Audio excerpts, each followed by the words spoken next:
birokrasi dipangkas, kita setuju. Itu bagus banget lah ya.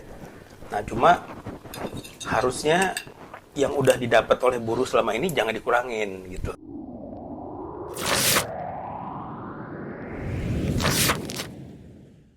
Assalamualaikum sahabat.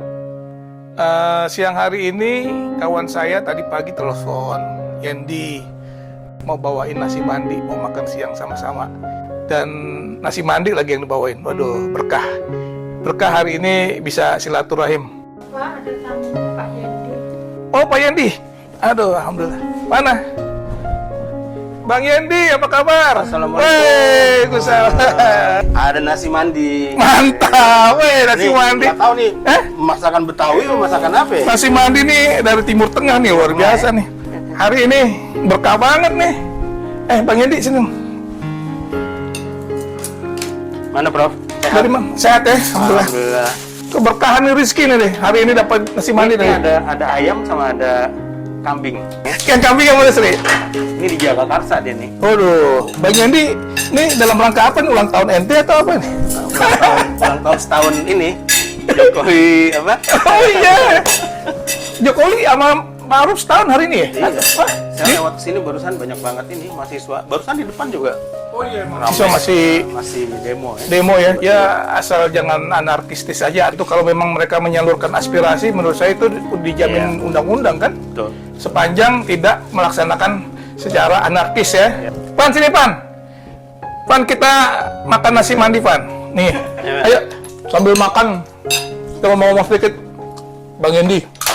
Yang merasakan undang-undang Omnibus Law itu sesuatu yang sangat merugikan tenaga kerja ya. Jadi nih, menurut Uda Yendi gimana nih? Ya, kita sih yakin bahwa pemerintah punya tujuan baik lah ya.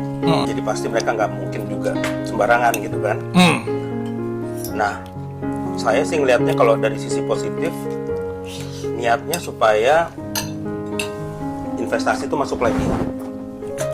Soalnya kan lagi susah nih, banyak yang janji mau invest, tiba-tiba mundur. Nah, salah satu alasan mereka adalah birokrasi yang ribet, apalagi ada beberapa daerah-daerah tuh yang tanahnya tuh nggak bisa sembarangan bisa masuk gitu, kayak Papua, Sumatera Barat, Jogja tuh kan ribet banget tuh, gitu. Nah, Omnibus Law ini mungkin mempersingkat itu, gitu. Jadi izin-izin yang harusnya ribet berapa meja itu, mau bikin perusahaan harus RW, lurah, camat, wali kota dan seterusnya, itu yang kayaknya mau dipersingkat, bebas lah istilahnya, gitu. Di situ kita setuju.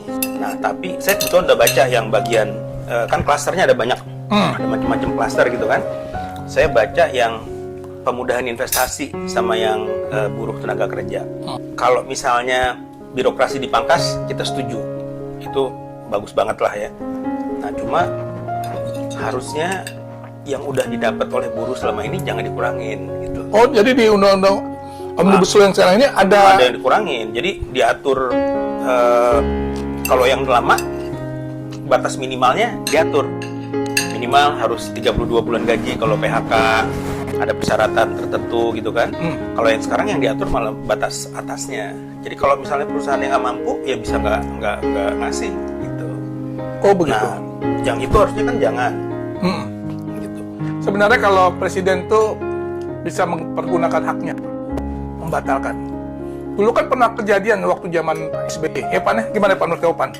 Iya, kalau kita flashback ke fasenya Pak SBY itu, niatnya juga sama baik. Karena kan waktu itu, bukan waktu itu aja ya, pilkada ini kan juga menghabiskan uangnya relatif lebih banyak, bahkan sampai beli suara atau apa, kan itu banyak temuan.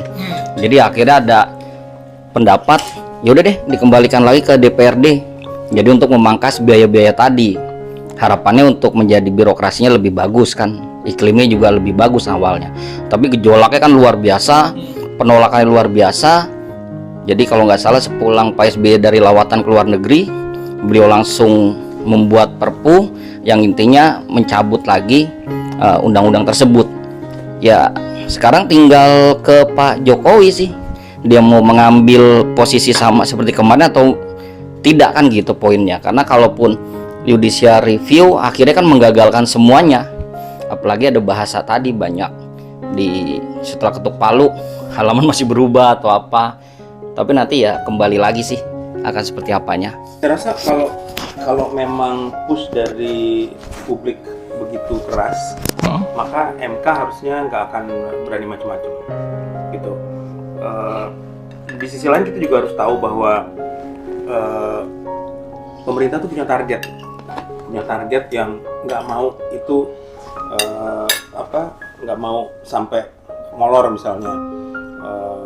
Saya yakin mereka tahun depan kalau dibiarin aja kayak gini, mungkin growth pertumbuhan ekonomi kita nggak akan sampai 2%, 3%.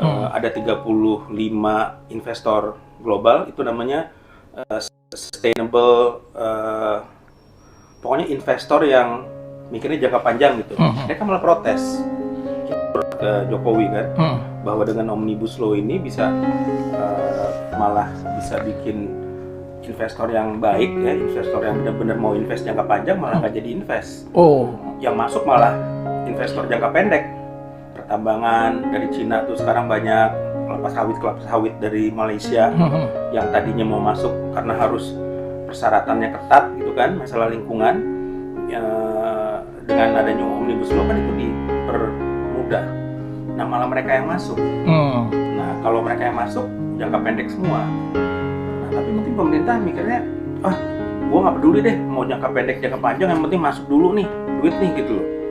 Jadi udah bener-bener kayak udah gimana gitu ya, paksa banget gitu. Ini memang berat. Jangan lupa